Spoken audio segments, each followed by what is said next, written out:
હાય મિત્રો, કેમ છો? મજામાં? ઓકે, બધા મજામાં જશો. ખુશ રહો, સ્વસ્થ રહો અને મસ્ત રહો. સ્વાગત છે તમારા નવા બ્લોગમાં. તો બધા દાયરાને સીતારામને જય શ્રી કૃષ્ણ, જય માતાજી, જય દ્વારકાધીશ.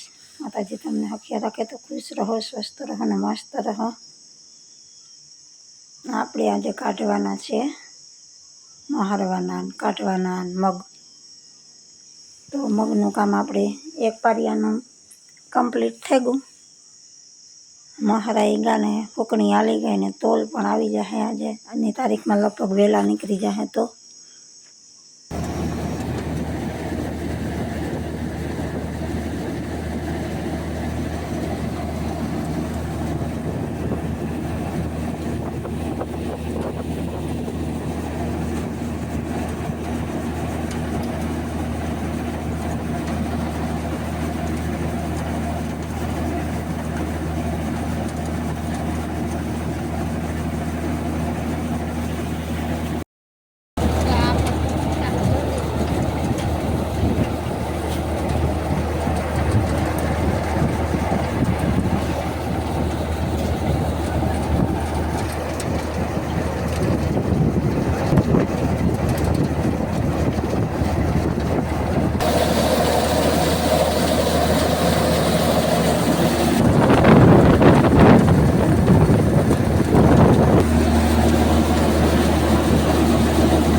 આપણે 7 વાગે હાંજ પડી ગઈ છે.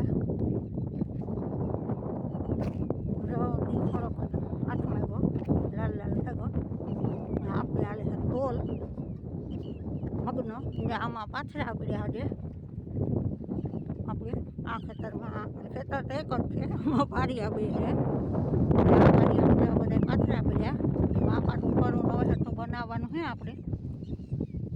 એટલે જ્યાં ભાડિયું ભરીને મૂકી દીધું. એની આ બુંગળ પાથરે પછી આ પાથરા છે એને આપણે ઢગલો કરવાનો હોય.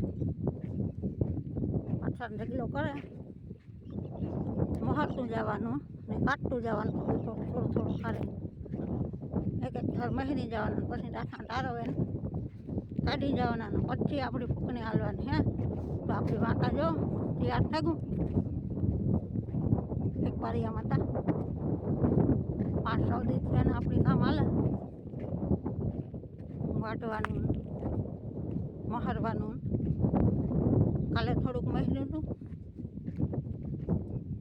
આજ પાછા મહેર્યા હતા ને આજ પાછા કાઢી લીધા. આજના થોડાક જ રહ્યા હતા મહારવાના, એક હજારના. જો તોલ પણ આવે ગયો આપણે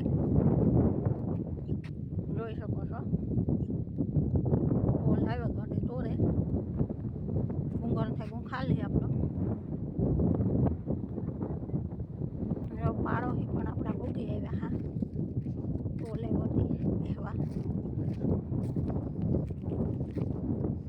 બાકી જો એટલા તોરાઈને રિક્ષામાં ભરાઈ ગયા. કેટલા થાય હવે તોલ થાય તો ખબર પડે. આખા પૂરા થાય એટલે મગ નીકળી ગયા હતા. પીળા લઈ આવ્યા આપણે ખાઈએ ને. બીજા થોડાક મજૂર છે એના સારું બીજા બોક્સ ભર્યા. આ આપણા સારું હે, ખાઈએ ને ખવડાવીએ. તો પેડા મસ્ત હે.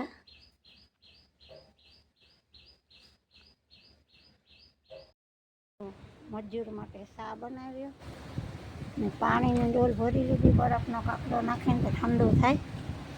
ગરમી બહુ પડે એટલે હવે ચા ને પાણી તૈયાર છે. તો આપણે ખેતરમાં દઈ આવીએ માણસોને.